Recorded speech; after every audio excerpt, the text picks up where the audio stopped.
Here we're going to go through another example, and this example will deal with rent ceilings.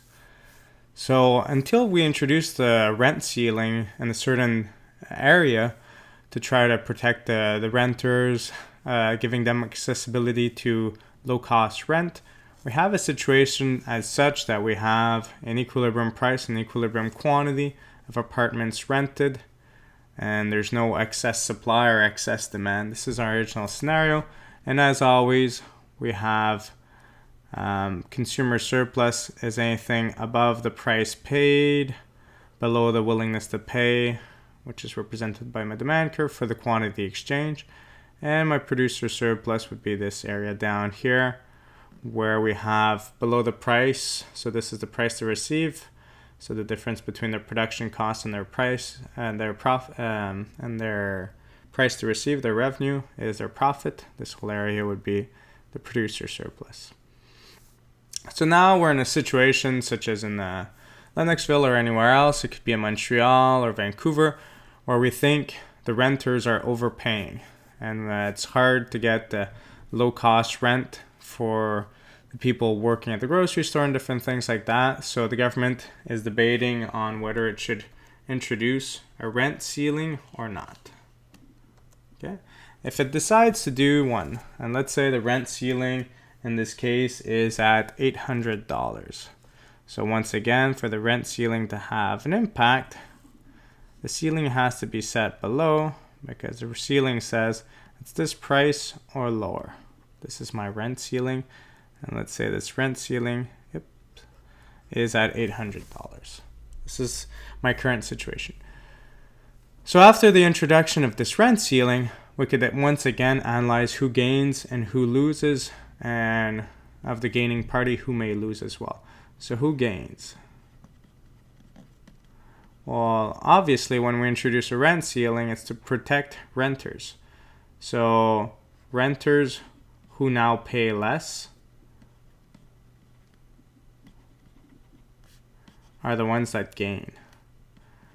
If we think that accommodation is expensive for the people working at the grocery stores and different things like that, well, if we could bring down the cost of accommodation, which is a large percentage of their income goes there, well, then we have a situation that the renters gain. Who loses? Well, who loses obviously is the landlords, who now cannot get as much money on their rent. So the landlords who receive less money for the same apartment, or the landlords who simply decide that at this new price, it's not worth taking on the risk of getting some renters who may destroy the place, so there's going to be less quantity rented. And we could see this graphically here, because as I mentioned, every time we introduce a price control, we're always going to go to the smallest of these two amounts, because I can't go to this amount, this quantity here, because for that to happen, even though there's that much demand, there's just this amount of supply, so the quantity exchange will be this amount. So let's say this is the quantity with the rent ceiling that we may have, and this is our current scenario.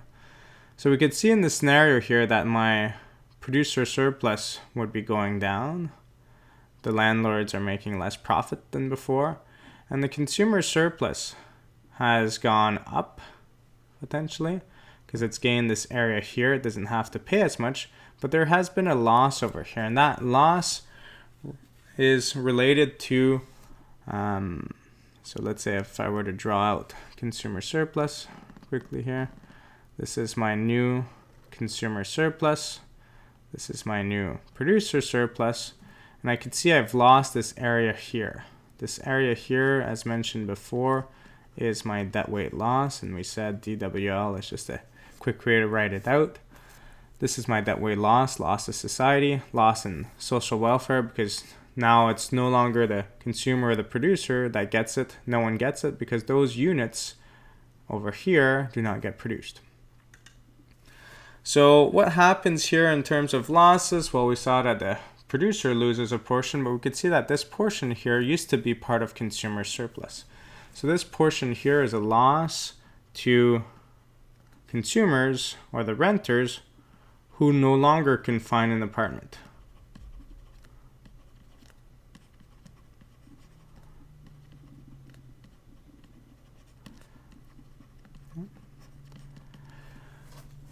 But when you look at this example, which actually happens in practice in certain municipalities, you often have to wonder, like, what would be the eventual possibilities? What could happen in this municipality over time?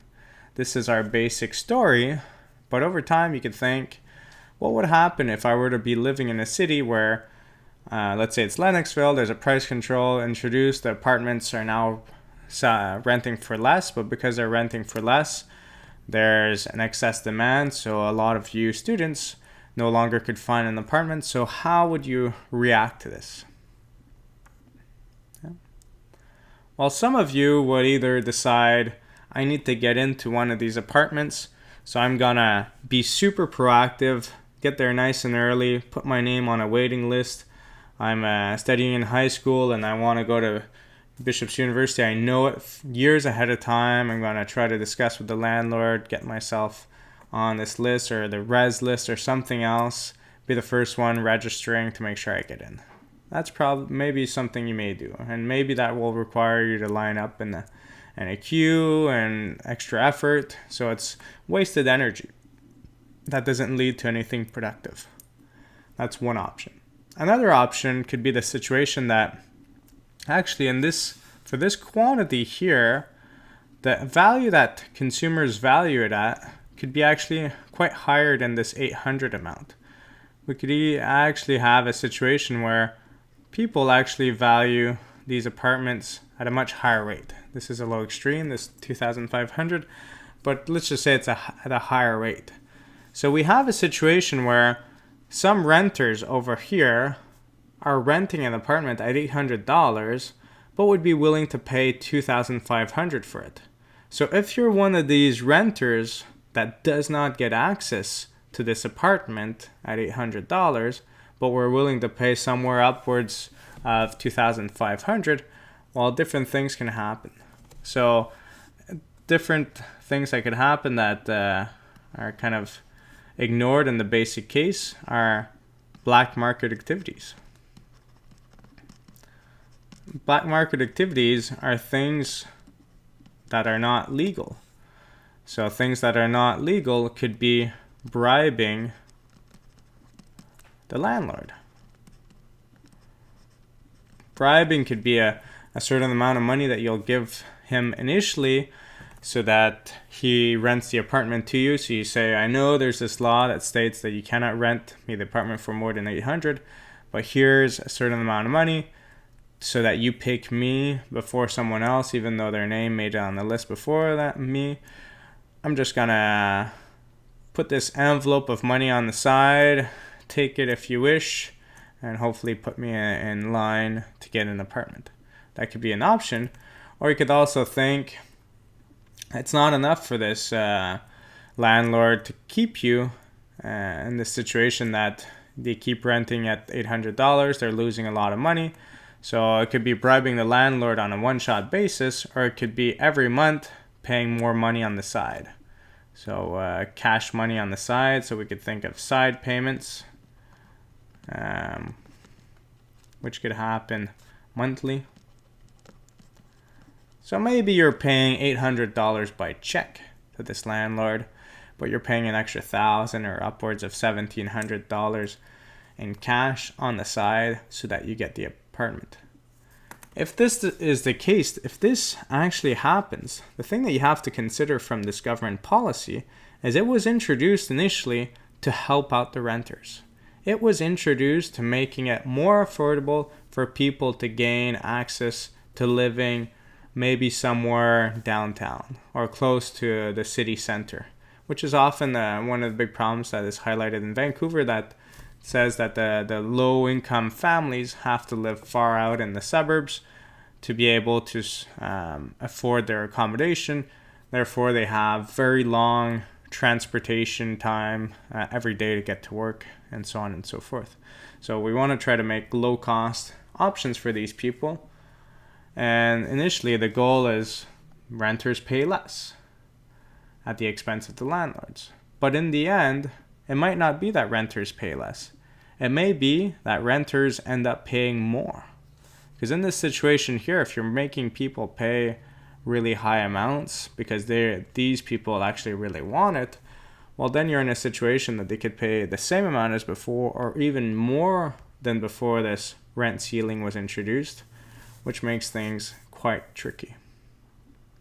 If you were to think back of the example that we just had with minimum wages, you could try to see how that may work as well. If you have a bunch of workers that are willing to work, but not enough firms, companies that are willing to hire at this minimum wage, well, what may happen on the black market so that some of these workers finally get a job? Same kind of idea here. You might have some of these workers accepting lower wages unofficially on the black market to keep on working. And in the end, maybe some of these workers working illegally actually get paid less than before this minimum wage was introduced. Once again, these black market activities are illegal. So we have to make sure that if we introduce a policy that increases an incentive for things like this to happen, we have to crack down on it to reducing that option. But even if we crack down on it and we reduce that option, we still fall in a situation that maybe a certain quantity of students, 100% of the students were finding an apartment easy in Lennoxville, but now it's a smaller percentage because we have less landlords willing to rent at that rate. That's something that has to be accepted in the very basic case, which is always going to be the truth. Hopefully, when you hear different government policies on rent control or price controls, price ceilings, price floors, you see the initial benefit, you see the initial cost to whoever is not benefiting, but even the group of benefiters, some people will lose out. And then you could see kind of the ripple effects that may happen. So hopefully you're able to analyze this better in the future.